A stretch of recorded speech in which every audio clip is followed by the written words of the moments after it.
My name is Shannon King. I'm 46 years old. I'm from Bend, Oregon, and this is my story. So I was diagnosed 2 days before my 41st birthday after my first mammogram. Doctors called me back and said that we needed to have some more information. Had another mammogram done, and the next day had a biopsy, and then I was diagnosed. When I first found out that I was diagnosed with breast cancer, I was in shock. Didn't quite know what to think or feel.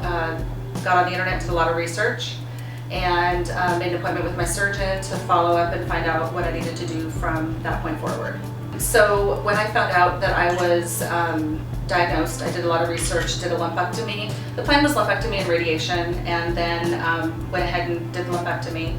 Once that was done, I also had put in a test to find out if I was BRCA positive, and it did come back that I was BRCA positive. I'm BRCA2, and have no family history of breast cancer in my family. So that was a shock.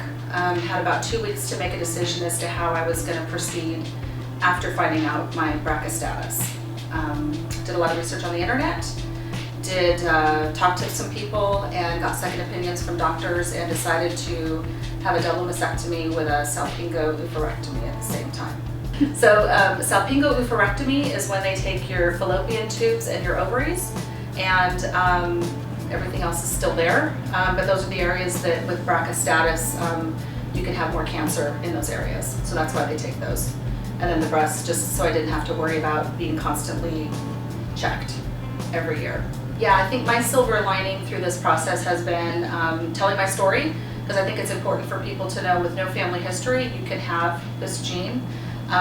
You also meeting many new people that you can also help through the process. So when people don't want to go in and have their mammogram done, I want them to think of me and my story and think, gosh, it happened to her, it could happen to me.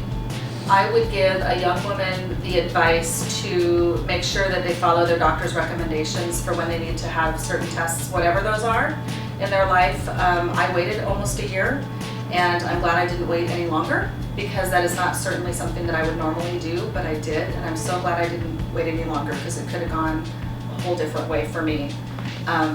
Just follow your heart and do what you feel is right. It was really fun, very empowering. I think it's nice when you can share your story with other people and show your body, I guess. This has been quite an experience where you have to become comfortable showing many different parts of yourself to people that you normally wouldn't. But if it can help somebody else and it can raise money for a great cause, I'm all over it.